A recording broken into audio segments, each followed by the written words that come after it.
Ladies and gentlemen, DMZ is dying, and there is nothing we can do about it. Or maybe there is one thing. I'm about to address some serious problems regarding our favorite game mode, but first, let's start with a positive thought.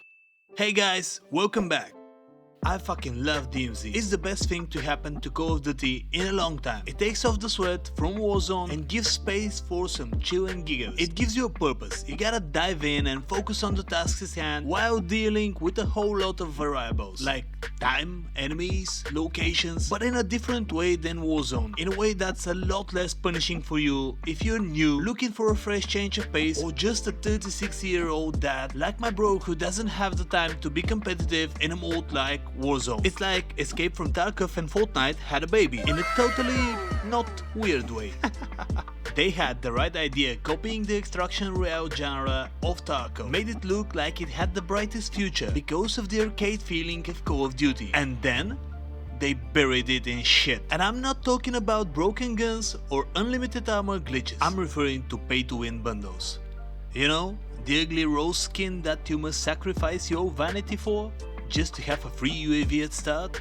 These bundles. But the devs didn't even give a free-to-play option to earn a similar upgrade, like a free loadout upgrade to give you a mortar strike or even a cluster mine that you had to earn through some sort of challenge. And I'm not even gonna engage the active operator slots you can buy like it's some sort of shady Chinese mobile game. But that's what a certain gaming company does. It destroys good things. It destroyed World of Warcraft and the most loved private server of all time, Nostalrius, which I never played by the way, but its community loved it. Another thing I never played that got smashed by them quite recently actually is SM2, which for those of you who don't know was a modded Call of Duty client that fans developed and built on to include many new features and only combined the best of what Call of Duty once was. And it was surely very loved among the great amount of fans it has. Now I understand why this corporation would act like this towards private projects that are using its intellectual property, but you would think they will read the room and see why all these players went there in the first place. And since nowadays most gamers can spare $40 for a well-made game, the only problem would seem to be that said game isn't worth $40 outside of its most loyal fanbase, who would literally never doubt for a second. But they never implement the good stuff. The reason some modders are considered to have improved games in ways its own devs could not. It's like they're not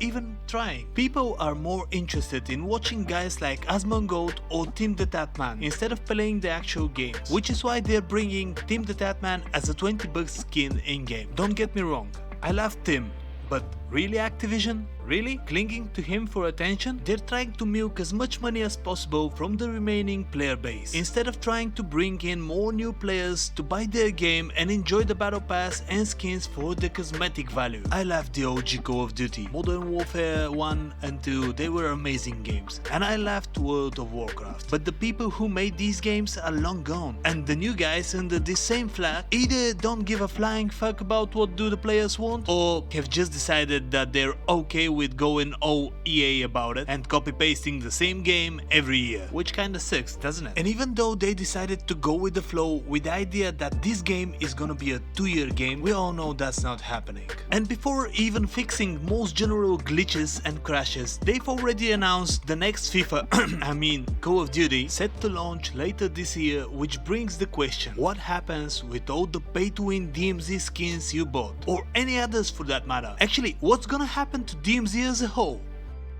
And because I brought up Fortnite, I just wanna tell you guys that I still have the skins, the OG skins from season 1 and 2 of Fortnite, and I can log in, download the game, log in and use them right now. Before I tell you what I think would be the wisest choice to bring the players back and bring them together, please smash the like button if you like this video, as this would really help me and YouTube's algorithm a lot. And subscribe if you haven't already to be a part of my journey on growing on YouTube and making even better videos for you.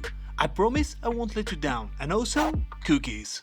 Woo, nailed it. Okay, I'm sorry. Now, I got a few ideas on how to save DMZ, Warzone and Call of Duty franchise in general, and I know you guys might have as well, so leave a comment below and tell me what would you do to make this game a better place for everybody. As for me, I would like to see a Warzone and DMZ standalone game. Free to play, battle pass, skins, blueprints, watches, blinks, secret challenges, you name it. Like, don't make it pay to win. Make some quality content and we will give you our money voluntarily. Make it last so people will be cool with buying skins and not wondering when will their money go to waste when the next new game drops. Help us build a healthy community around the DMZ genre and improve on the Warzone one as well. Most people will still buy the multiplayer game, perhaps many more, but leave DMZ and Warzone the fuck alone. Some other things that could bring improvements include making an out-of-play player base with possible crafting and further modifications, much like in Tarkov. A true achievement system that asks us to do ridiculous stuff to earn loadout mods like the free kill streak or perhaps a self-revive or even skins and camos. Generally turn it into a healthy grind fest that will see more things added in the future, like expanding on the factions and making players feel like natural allies or enemies depending on which faction they play for, but still leave the choice of kill or no kill. This game mode can bring so many possibilities, especially if there are even more maps with different things to loot and do. Maybe even a solos only mode that brings a darker and more dangerous feeling in some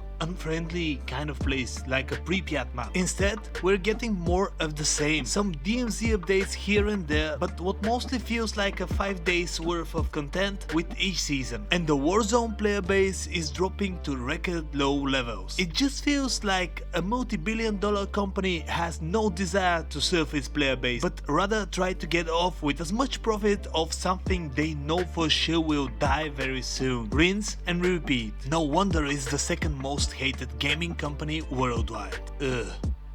While at this, shout out to Prime Pete for addressing some horrible game manipulations in his new video. He talks about how Activision rigs up your games to make it harder or easier to kill enemies, depending on how good or bad you are at the game, or if you own some trendy skins. This and much more you can learn if you go and check out his videos in the description below. In conclusion, it's really our fault for supporting this kind of actions. Like, we're okay with pay to win, we're okay with DLCs and pre-orders, and we're okay with lowering our expectations because we got shaped like that. The perfect player base that doesn't question anything and just goes with the flow. This game is shit, but I keep playing it. Alright guys, I'm off to pre-order the next Deluxe Pro Max edition of the yearly FIFA and be a well-behaved gamer. And if you like this video, remember that hitting the like and subscribe buttons will mean a great deal to me. And if you want to take your mind off things that Activision has done and onto ones they haven't,